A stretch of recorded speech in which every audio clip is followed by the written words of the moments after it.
दोस्तों हमारे YouTube channel Study Mate Officer में आप सभी का स्वागत है। ये मेंसुरेशन का क्वेश्चन आवर है। इससे पहले भी हमने एक वीडियो में आपने बहुत सारे क्वेश्चन हमने आपको बताया था। आज भी हम 4 से 5 क्वेश्चन लेके आए हैं, बहुत ही इंपॉर्टेंट क्वेश्चन लेके आए। एक वीडियो और इस पे बनेगा, उसके बाद मेंसुरेशन पूरी तरह से क्या हो जाएगी, हमारी खत्म हो जाएगी दोस्तों। उसके बाद आप लोग कमेंट करके बताइएगा कि किस चीज़ पे आपको वीडियो चाहिए, किस चैप्टर पर आप कहेंगे। जिस चैप्टर पर हम उस चैप्टर पर वीडियो बनाने के लिए तैयार हैं दोस्तों। अगर इसके बाद बहुत ही इंपॉर्टेंट चैप्टर आएगा, जो भी आएगा, इसलिए ध्यान से कमेंट कीजिएगा दोस्तों कि क्या हमें चैप्टर चाहिए, क्या एग्जाम पॉइंट ऑफ व्यू से जरूरी है। तो चलिए दोस्तों, फिर क्या है, आज के क्वेश्चन की शुरुआत करते हैं। शुरुआत करने से पहले आपसे एक निवेदन, प्लीज हमारे चैनल को सब्सक्राइब कीजिए, लाइक कीजिए, ज्यादा से ज्यादा शेयर कीजिए। तो चलिए दोस्तों, क्वेश्चन है, किसी गोले का आयतन तथा पृष्ठ क्षेत्रफल समान है तो गोले की त्रिज्या ज्ञात करनी है। यानी कि एक गोला है कोई, उसका आयतन और पृष्ठ क्षेत्रफल दोनों समान है ना दोस्तों। तो गोले में चाहे संपूर्ण कहे चाहे वक्र कहे, दोनों एक ही बात होती है गोले में, हमने आपको बताया था। तो चलिए दोस्तों बात करते हैं। तो गोले का आयतन क्या है, आयतन जो है वह पृष्ठ क्षेत्रफल के क्या है, बराबर है ना। तो पृष्ठ क्षेत्रफल के क्या है, बराबर। दोनों का फॉर्मूला लिखिए। ये क्या हो जाएगा, आयतन 4/3 पाई आर क्यू, और पृष्ठ क्षेत्रफल क्या हो जाएगा, 4 पाई आर स्क्वायर। यहां से पाई पाई चल गया, 4 4 चल गया। अब देखिए यहाँ 3 गो है, इसमें से ये और ये क्या हो जाएगा, चल जाएगा। तो क्या बचेगा, r/3 बराबर 1। तो यहाँ से क्या हो जाएगा, r बराबर 3 इकाई। क्योंकि यहाँ ना तो सेंटीमीटर है ना मीटर है, इसलिए हम इसको इकाई में लेंगे। तो r बराबर क्या हो जाएगा, 3 इकाई। इस टाइप के क्वेश्चन पूछे जाते हैं अक्सर। अभी दे दिया या अब कुछ दिन के बाद दे देगा, मतलब अगला क्वेश्चन दे देगा कि गोले का आयतन जो है शंकु का आयतन के बराबर है। तो इसका आर या कुछ भी आपको रिलेशन ऐसा दे देगा, तो वहां से ये चीज फाइंड करके बताइए क्या होगा। तो उस समय ध्यान दीजिएगा, जो चीज कहेगा बराबर है उसको बराबर करके वहां से जो चीज हमें फाइंड करनी है वो ऑटोमेटिक आपको आ जाएगा, है ना दोस्तों। तो चलिए फिर क्या है, अगला क्वेश्चन बहुत इंपॉर्टेंट, जाइएगा मत, लास्ट जरूर बने रहिए, बहुत इंपॉर्टेंट क्वेश्चन है आज, सारे के सारे क्वेश्चन। तो चलिए दोस्तों फिर अगले क्वेश्चन को बढ़ते हैं। तो चलिए दोस्तों अगले क्वेश्चन को बढ़ते हैं। अगला क्वेश्चन बहुत ही इंपॉर्टेंट क्वेश्चन है, बहुत ही इंपॉर्टेंट क्वेश्चन है। एक क्वेश्चन इस टाइप का और बताएंगे, लेकिन इसको समझ लीजिए तो वो इजी हो जाएगा। 16 सेंटीमीटर ऊंचाई वाले बेलन को 16 सेंटीमीटर गुना 22 सेंटीमीटर आयताकार चादर से पूर्णतः ढक दिया गया, तो बेलन का आयतन ज्ञात करना। मतलब आपको क्या दिया है कि बेलन की ऊंचाई दिया हुआ है, ये इसका मान लेते हैं कि एक फिगर बना लेते हैं, ज्यादा समझ में आ जाएगा। ये कोई बेलनाकार है ना, कोई वस्तु है, ठीक है। इसको क्या कर दिया गया है ना कि इसके आकार के आयताकार चीज को क्या कर दिया, ढक दिया गया है। इसका आर हमें नहीं मालूम है, आर क्या हमें मालूम नहीं है, ठीक है। इसका आर हम मान लेते आर है, और इसकी जो ऊंचाई दी हुई है, ऊंचाई कितनी दी हुई है, 16 सेंटीमीटर। अब ध्यान दीजिए 16 गुना 22 सेंटीमीटर का है, तो 16 गुना मतलब क्या बात, 16 चौड़ाई हो गया और 22 क्या हो गया, इसकी लंबाई हो गई। तो अगर 16 इसकी चौड़ाई हो गई तो इसका मतलब क्या हुआ, ये जो सीट होगा या लंबाई कह लीजिए, 22 चौड़ाई मान लेते हैं, ठीक है। तो ये जो सीट है, ये इसकी जो लंबाई है बेलन को कितनी है, 16 है। तो इसको जो ढका जाएगा, इसके इसी अनुरूप में ढका जाएगा, ताकि पूर्णतः ये इसको ढक ले। तो 16 है, आप जैसे मान लीजिए इसको आपको ढकना है, तो ये अगर मान लीजिए चादर की भी जो चौड़ाई है वो इतना ही बड़ा है, तो आप क्या कीजिएगा, इतना यहां से लीजिएगा, ऐसे लपेट दीजिएगा। तो इसको अगर आप इस तरह से लपटेंगे तो इसका मतलब क्या हुआ, आप इसके वक्र भाग को लपेट रहे हैं। किसके भाग को लपेट रहे हैं, वक्र भाग को। इसका मतलब क्या हुआ, जो चादर का क्षेत्रफल होगा वह इस बेलन के वक्र के क्षेत्रफल के बराबर होगा।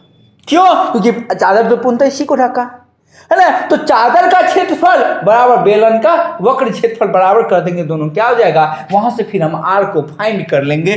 तो हम लिखेंगे कि बेलन का वक्र क्षेत्रफल बराबर में चादर का क्षेत्रफल। क्यों, क्योंकि पूर्णतः इसको ढक रहा है। तो अगर बेलन का वक्र क्षेत्रफल की बात करें तो क्या होता है, जल्दी से फॉर्मूला बताइए। 2 पाई आर एच बराबर चादर का क्षेत्रफल क्या होगा, 16 गुने 22। अब यहाँ वैल्यू रखेंगे 2 गुने 22/7, आर तो निकालना ही है, एच दिया हुआ हमको 16 बराबर 16 गुने 22। यहाँ से ये कट गया, यहाँ से 22 कट गया, है ना। अब क्या बच गया, आर बराबर यहाँ से क्या फाइंड हो जाएगा हमको, 7 उधर चल जाएगा, 7/2। यहाँ से ये आर हमको क्या हो गया, फाइंड हो गया। देख लीजिए फिर से, यानी कि इसका मतलब यही न हुआ कि इसका जो वक्र भाग होगा वही चादर का भी होगा।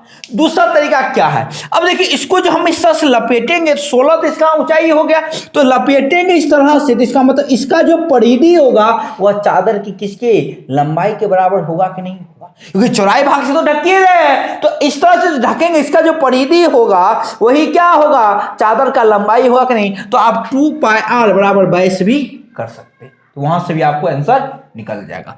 तो अगर r निकल गया, अब हमको आयतन पूछ रहा है, तो आयतन क्या होता है जल्दी से बताइए, किसका आयतन पूछ रहा है, बेलन का, तो बेलन का आयतन क्या होता है पाई आर स्क्वायर एच, पाई का वैल्यू रख दीजिए 22/7, आर देखिए 7/2 गुने 7/2 और ऊंचाई कितना दिया हुआ है 16, देखिए 2 दूनी 4, 4 चुके 16, 7 7 कट गया। अब यहाँ से अगर आंसर निकालें कितना निकलेगा, 7 चुके 28, 22 गुने 28 कितने होता है जल्दी से बताइए, 22 8 176, 22 दूनी 44, 7 51 10 61, यानी इतना सेंटीमीटर स्क्वायर का क्या हो जाएगा क्षेत्रफल। तो एक बार और देख लीजिए, गुना में कोई दिक्कत है, 22 7 154, 4 16 5 20 21 4 2 ठीक है। तो अब देखिए आप इस टाइप के क्वेश्चन, देखिए एक क्वेश्चन हम और लेकर आ रहे हैं इसमें, देखिएगा कि सेम वही टाइप है क्वेश्चन। तो इस टाइप के क्वेश्चन पूछे जाते हैं, चाहे शंकु हो चाहे बेलन हो चाहे गोला हो, वहां गोला में तो कम पूछते शंकु में, लेकिन बेलन में सबसे ज्यादा ये क्वेश्चन आते हैं। आप उल्टा के देख लीजिए प्रीवियस ईयर को आप, है ना। तो चलिए दोस्तों अगला क्वेश्चन बहुत इंपॉर्टेंट है, जाइएगा मत, बने रहिए हमारे साथ, अगला क्वेश्चन बहुत ही इंपॉर्टेंट। तो चलिए दोस्तों अगले क्वेश्चन की बढ़ते हैं। अगला क्वेश्चन क्या है कि शंकु के आधार का क्षेत्रफल 770 सेंटीमीटर स्क्वायर है एवं इसके तिर्यक पृष्ठ का क्षेत्रफल 814 सेंटीमीटर स्क्वायर है, तो आयतन ज्ञात करना। मतलब आपसे कहा गया है कि शंकु का आधार का क्षेत्रफल, तो एक फिगर बना लीजिए, फिगर से ज्यादा क्लियर आपको हो जाएगा, है ना दोस्तों। इस तरह से हमने कोई एक शंकु बना लिया, इसके आधार का मतलब क्या हुआ, ये कैसा है, एक वृत्ताकार है, तो इसका मतलब क्या हुआ, आधार वृत्ताकार है, तो इसका मतलब यह हुआ कि यह क्षेत्रफल दिया हुआ है, वृत्त का क्षेत्रफल दिया हुआ है कितना 770 सेंटीमीटर स्क्वायर। अब तिर्यक क्षेत्रफल मतलब क्या हुआ, वक्र, तिर्यक क्षेत्रफल मतलब क्या हुआ CSA, तिर्यक इसी को कहते हैं, ठीक है, कर्व्ड सरफेस एरिया, यानी इसका मतलब तिर्यक क्षेत्रफल दिया हुआ कितना 814। तो आयतन पूछ रहा है, तो आयतन तो सभी को पता है क्या क्या चाहिए, R और H चाहिए। तो R और H कहां से फाइंड करेंगे, R यहां से निकल जाएगा क्योंकि इसमें R सम्मिलित है, और आपको तिर्यक से क्या निकल जाएगा, L निकल जाएगा, क्या निकल जाएगा, L निकल जाएगा। R फाइंड हो गया, L फाइंड हो गया, तो क्या हम H नहीं निकाल पाएंगे, अवश्य निकाल लेंगे। तो पहले यहां से R फाइंड कीजिए, तो वृत्त का क्षेत्रफल होता है पाई आर स्क्वायर 770 सेंटीमीटर स्क्वायर, तो यहां से अगर हम R स्क्वायर फाइंड करेंगे तो 770 बटे पाई का वैल्यू होता है 22/7। अगर हम इसको काटना चाहें तो 11 दूनी 22, 11 7 77, इसको काट देंगे, ये कितना बार में 35 बार में, यानी यहाँ से अगर आप इसको सॉल्व करेंगे R बराबर तो क्या होगा √35 गुने 7। अब देखिए 7 पंचे 35, 7 बाहर आ गया तो क्या बच गया 7√5, यानी इतना सेंटीमीटर।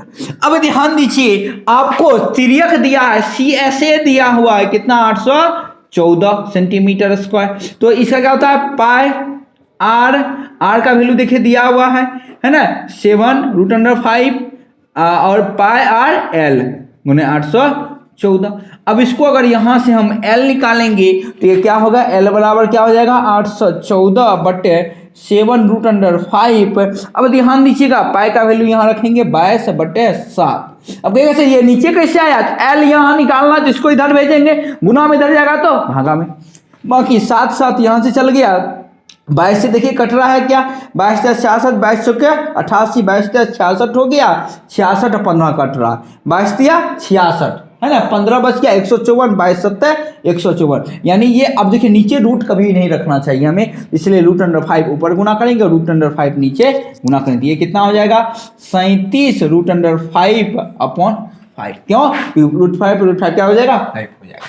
अब ध्यान दीजिएगा तो आपको L भी निकल गया, R भी फाइंड हो गया, अब बच क्या गया है आपको H, क्योंकि आयतन के लिए H चाहिए, तो H निकालेंगे यहां से, तो H बराबर √L स्क्वायर करेंगे तो है ना, तो 37 √5/5 का होल स्क्वायर अब माइनस आर, यहाँ से आर कितना निकला है 7 √5 का होल स्क्वायर। अब इसको सॉल्व करके यहाँ से हम h निकाल लेंगे। h निकालने के बाद हम क्या करेंगे, यहाँ से आप फिर उसके बाद क्या करेंगे, आयतन यहाँ से आप निकालें। पूरा प्रोसेस नहीं बताएंगे, मतलब बहुत लंबा जाएगा।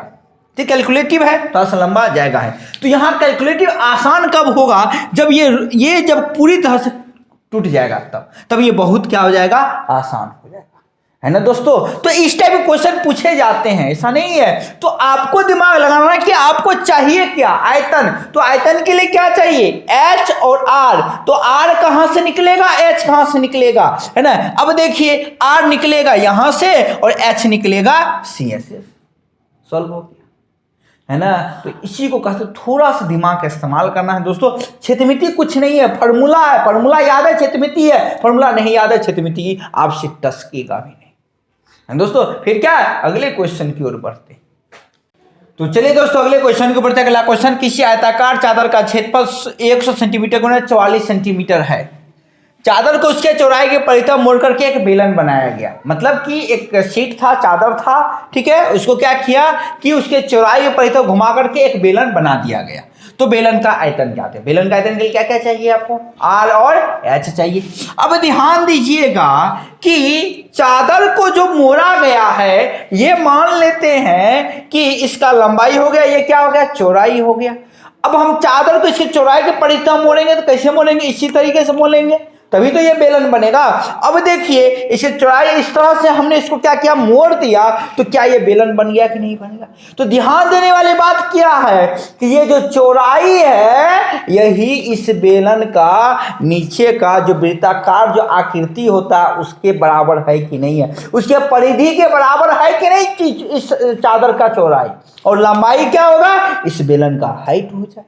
तो इसका मतलब क्या हुआ कि हम कहेंगे कि यहां एक आकृति बना लेते हैं, इस तरह से इसको बेलन क्या कर दिया गया, बना दिया गया चादर को मोड़ करके।